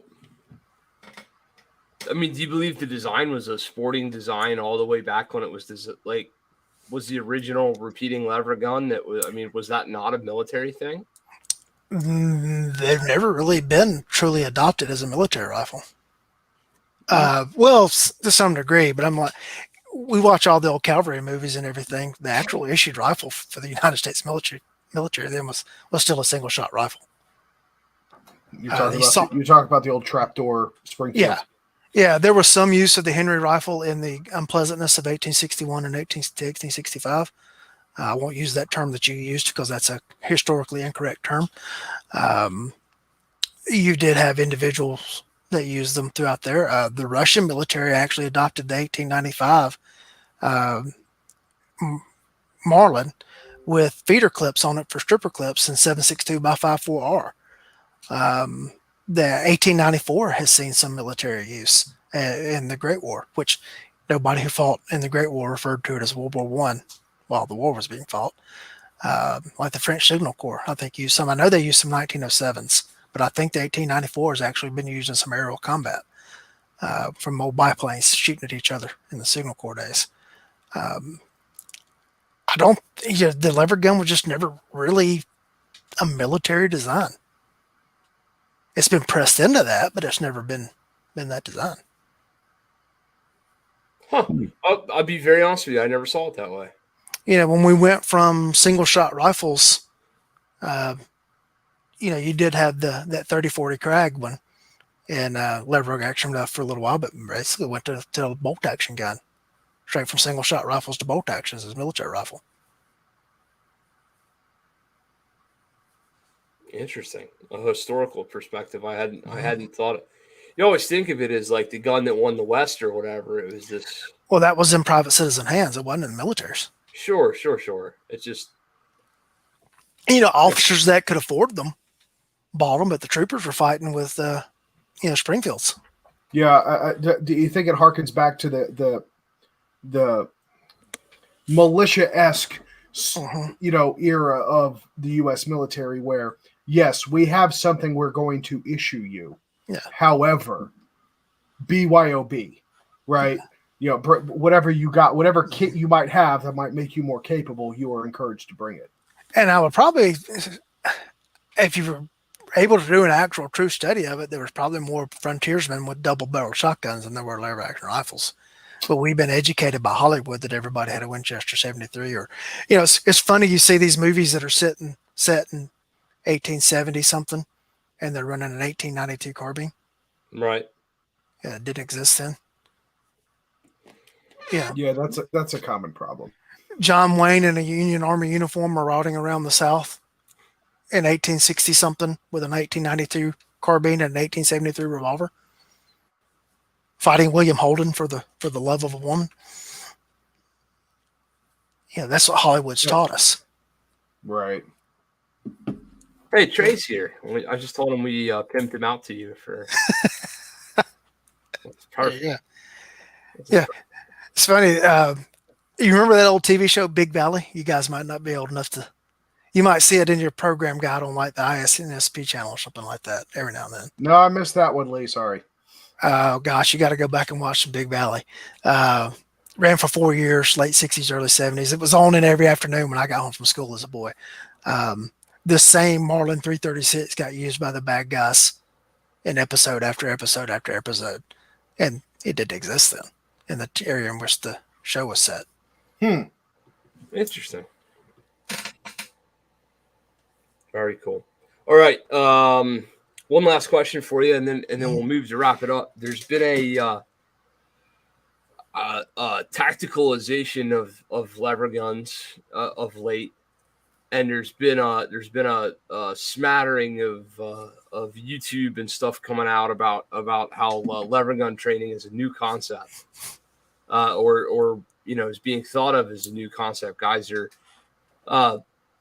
some of this you can't blame, dude. If you're 23, 24 years old and everything's new to you, everything's new to you, right? And the more we learn in this business, the more we realize that nothing's new under the sun, and people have been doing what people have been doing for a very long time. But you said yourself you've been training on the Levergun from a provider standpoint, 2013, 2014. But I guess that means you were the first, right? Clearly, nobody thought of doing it before you did that. No, I'm not the first, not at all. I don't know how many years gun sites had it in their course curriculum, but I know Jeff Cooper wrote about it. They called it the Brooklyn Special. After a student who showed up for one of the rifle courses at Gunsight with a Levergun, I believe in 44 Magnum, and Cooper adopted it and wrote a bunch of articles on the Levergun as a fighting rifle. And one of the people who has corresponded with me about this over the years sent me a copy of all that. Don't know where it is right at the moment from when I moved offices, but it was back being written about by Cooper. Oklahoma's, I already mentioned them, Oklahoma's cleat still has a training doctrine on it, and that goes all the way back, to the early 1900s, because Oklahoma's only been a state since 1906. And, cleat, all the Peace Officer Standards and Training Councils we call post, and cleat, which is the same thing, those did not come into existence until like 70s and 80s. And, so there's been training on it for forever, or as long as there have been the guns. But I understand everything that's old is new again. And if you don't have any historical perspective, it's kind of funny. I know Mr. Costa, I don't know Chris Costa personally, but I know Mr. Costa had a class that he taught in conjunction with, I want to say, Ranger Point Precision, which is one of the companies that is offering parts for lever guns. And the title of the video that was going around the internet was the very first ever lever gun class. And at least 20 something people sent me that. You see this? You see this? See what they're saying? Oh, it's okay. Yeah. I hope his classes sell. I really do. This is America. If he can reach a marketplace where I haven't been able to reach, God bless him and God bless America. I hope it's very successful for him. Gun sites classes, I think, do fairly well. Of course, they've got a built-in clientele, people that want to come to gun site. Yep. And I just don't have that. But it's not new. The classes on it aren't new. Very, very cool. All right. I said that was going to be the last question, but this will. If your radio went to shit on you and you had to jump in the rig tonight and take something with you to go do cop stuff, what are you bailing out of the truck with? I'm probably bailing out of the truck with a 12-gauge shotgun. Might say that. I've long been a Remington 870p fan. I would probably grab my 870p, my 14-inch one. Since you said I'm going to do cop stuff. Yep, going to do cop. I would probably take my 1870p 14-inch loaded with flight control. I would have no problem running with my 18-inch 870ps, my 14-inch Mossberg 590, or my 18-inch 590s, or a 1301 that I've been experimenting with. I'd be fine with any of those. But I'd also be fine with my 336 and 3030. Very, very cool, man. Well, this has been we got dudes jonesing on here. It's neat when I'm gonna be real light. We can only talk about appendix draws and B8 so many times before it starts to get a little bit repetitive. So it's nice to have somebody with your depth to come on here and juice things up for us a little bit. I really appreciate that. Sure. Were we remiss in anything? Did we miss a topic here that we damn sure should have covered? Or no, I just will say this about the training.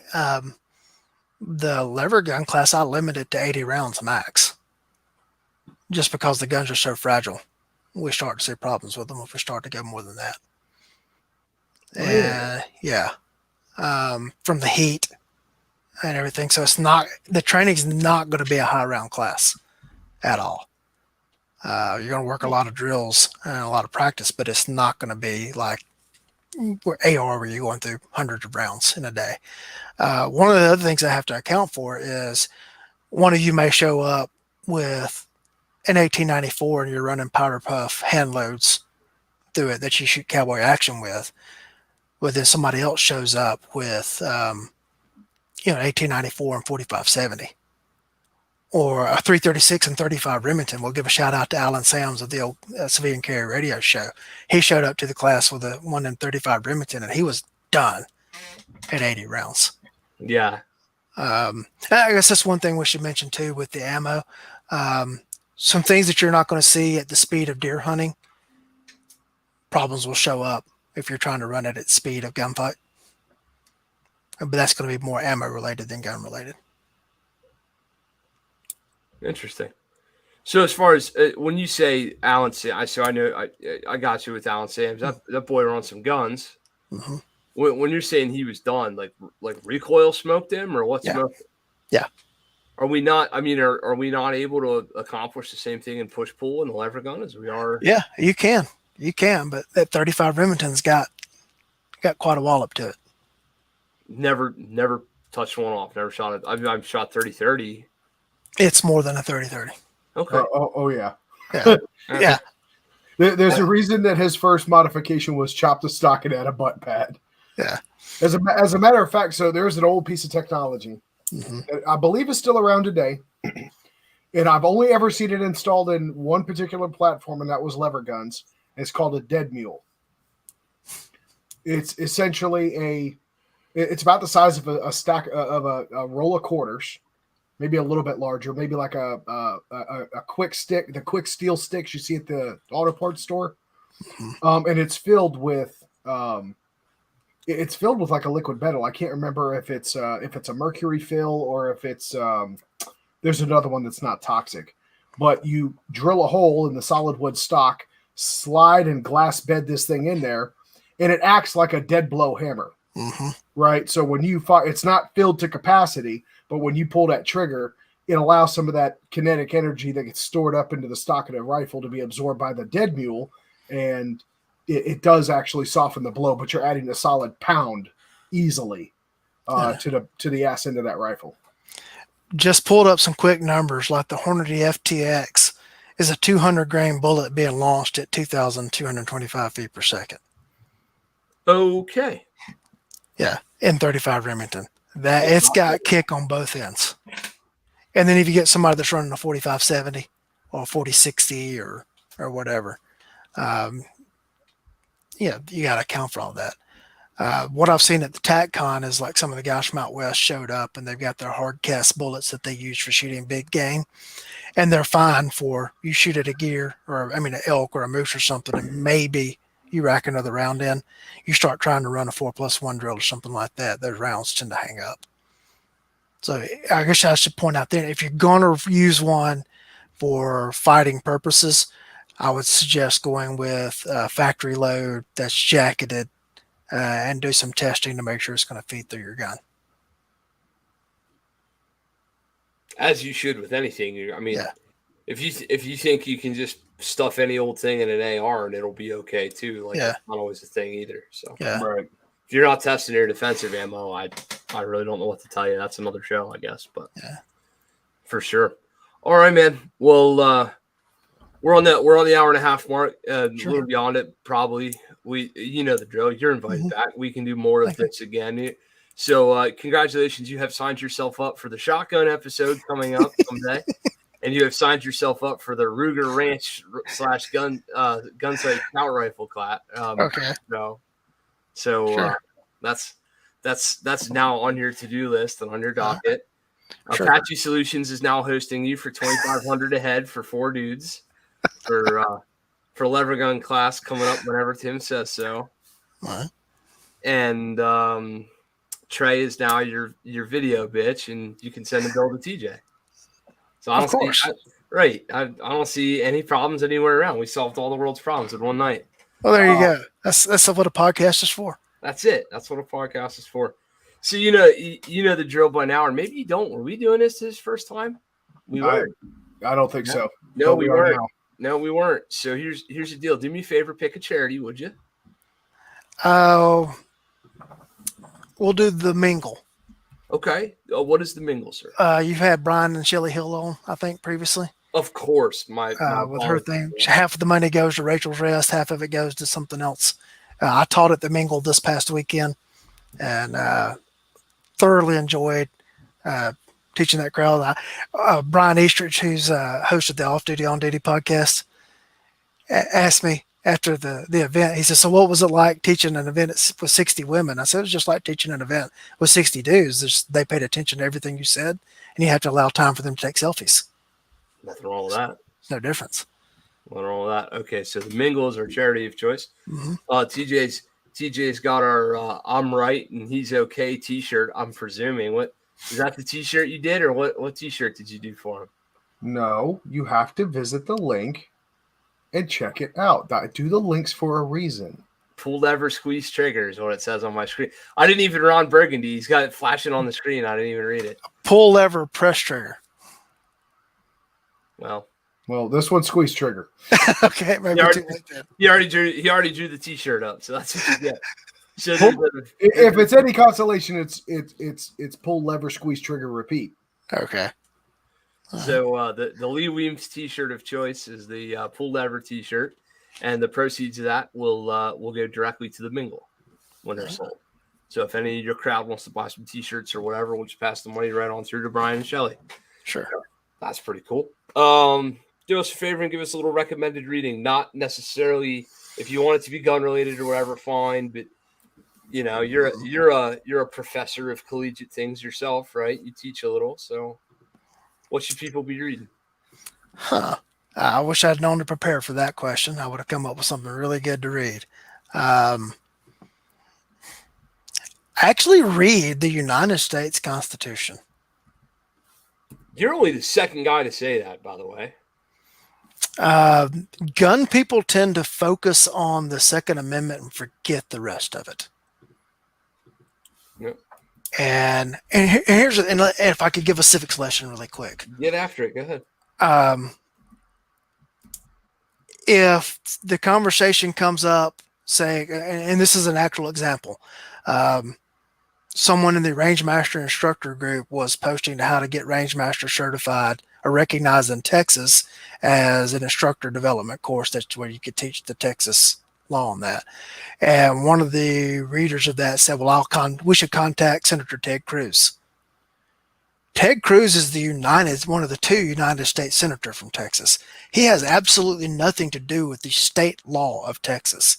He votes on the law of the United States as part of one half of Congress. As a delegate of the state of Texas. Right. So if you start sending to Senator Cruz's office emails and letters about the Texas gun laws, you're probably going to get a very polite notice from, "We've received your letter," or whatever. Senator Cruz very much supports the Second Amendment or everything, and it goes into a pile and it never goes anywhere. It's completely ineffective on your part because you're not sending it to the appropriate person. You should be sending that to a member of the Texas state legislature. The federal government's only authorized to do 18 things.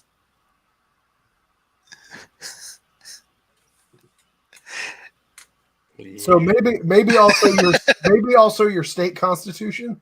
Yeah, so maybe also your state constitution. Know who your actual elected officials are and who represents you doing what at what level. So read your constitutions and understand that. It's just amazing. And the Fifth Amendment, everybody says that the Fifth, they think law and order, people taking Fifth Amendment on the stand as Hollywood has taught us. Okay. It also says that you can't the government may not deprive you of your life, liberty, or property without due process of law.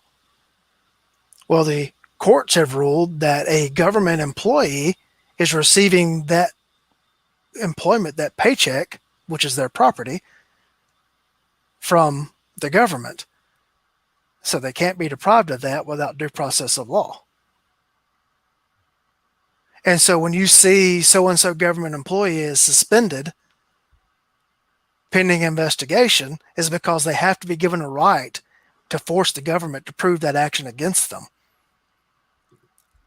And so that's the property interest. They also have what's called the liberty interest in there, and that if they're going to be accused of something, they have a right to try to clear their name, because this isn't Walmart firing them. It isn't McDonald's firing them. It isn't, it's not Joe's a private corporation. Yeah, it's not. It's the government taking action against you, and the Constitution applies to that.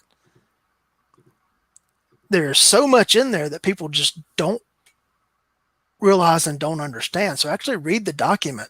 And remember, if you're going to scream about Second Amendment, you better be screaming about Fourth Amendment, Fifth Amendment, First Amendment, Sixth Amendment. Yep. I can dig it. I can dig it, man. I'm down with it. Awesome, man. Well, this podcast exists as a medium to sell everybody but my own training, right? So, so Lee, where can people find you? Where can they train with you? If you go to firstpersonsafety.com or just Google Lee Weems, you'll find me. I have two web pages, firstpersonsafety.com and thatweemsguy.com, and you can get to my class schedules from either one of those. I will be the first weekend in June. I will be in Terre Haute, Indiana, for my trigger management class on Saturday and pistolcraft class on Sunday. The last weekend in June, Kalamazoo, Michigan, for that same lineup of classes. First Saturday in August, I will be in San Antonio for a one-day trigger management class. August 21st and 22nd, whatever that weekend is, I will be in Nashville, Tennessee, so TJ can come see me for trigger management and handgun combatives essential pistol at the Royal Range in Nashville. And then I will be Miamisburg, Ohio, which is a suburb of Dayton, the first weekend in October for trigger management and pistolcraft combo. That's what I've got scheduled right now. Very, very cool. And that's all available at firstpersonsafety.com. Yeah. Mm-hmm. Yeah. And then Andy Stanford, who was very big in the training community previously and wrote like books on surgical speed shooting. He's doing a training summit in Camden, Tennessee coming up in June. And I'm one of the participants in that as well. Very cool. Affiliated with Jaeger? It's going to be at Tactical Response. I don't know that it's necessarily affiliated. Awesome. It's just going to be at that facility. And Thursday and Friday will be an instructor workshop for the select instructors that he's invited. And then Saturday and Sunday will be public. Students can show up and shoot. Very, very cool. Well, a running endorsement, right? We don't bring people on the show that we don't think you should go train with. So get out there, go train with Lee, go see what he's about. Oh my goodness. Well, it's been a night. It's East Coast over here for all three of us, so it's getting pretty close to Betty Bye time. If you'd like to train with me, www.greenmountaindefense.com/training. Private lessons are just jam-packed. I taught one tonight. I'm teaching one tomorrow. I'm teaching every evening. I'm on a range with somebody after work. A lot of mornings I'm on a range with somebody before work, and I'm getting pulled around the country a little bit myself. So you can find me in the first one coming up is Ohio on the I should know my own dates. The 9th, 10th, and 11th weekend. It's the Friday and Saturday of that weekend in June, not Saturday and Sunday, because apparently in Xenia you can't shoot on Sunday at that range. So that's the deal there. greenmountaindefense.com/training. Get out. Let's do it. If you don't want to train with me, you can train with Hirsch Gooden, the 70-some-year-old crotchety old son of a gun, and will holler at you worse than I will. Or you could train with Justin Payne, or you can come out and take a med class. So let's get on it and let's get you guys out and make you a little more empowered than you were yesterday. The world is no less crazy than it ever was, and is no crazier than it ever was either. It's just now that we have a 24/7 news feed to show you people what's been going on the whole time. So get out and get serious about this stuff. What about you, TJ? You wanna do an ad read? Podcast? Podcast ad read. Yeah, I'll say I don't do anything exciting. With that, folks, you sell knives. Buy TJ's knives. I do. So I got to have time to make those first. So, folks, that's all the time we have for this week. Appreciate you tuning in for the live show. Lee, thank you again for coming onto the show. Always a pleasure to have you grace us with your presence. Folks, we talked a lot about firearms, but of course, we would be remiss if we didn't also talk about medical. Of course, darkangelmedical.com for all of your medical equipment needs. If you're going to carry a gun, you should carry a medical. And if you're not going to carry a gun, damn it, you should still carry medical. Code BRAVO15 will get you 15% off at checkout. That's BB15 at checkout. We get no kickbacks from Dark Angel Medical for that, but medical is incredibly important to both Kent and myself, and I'm sure Lee can attest to that as well. So go out, get training, learn how to save a life, as well as defend your own, right? So just we appreciate if you put in your order notes that the Sling'N podcast sent you, so Kerry Davis knows we're showing him some love. Until then, of course, while we bring you some great content here every weekend on the podcast players around the world, we We try to do this for as low cost as we possibly can, but your support matters. You can visit greenmountaindefense.com/affiliate-links. You're going to buy gun stuff anyway. You might as well buy it from our affiliate program members. And for every purchase you make, it's us a little bit of kickback on the backside, so we can keep doing this for you every week. With that, folks, we appreciate you. God bless you. Take care of each other. Get out and shoot.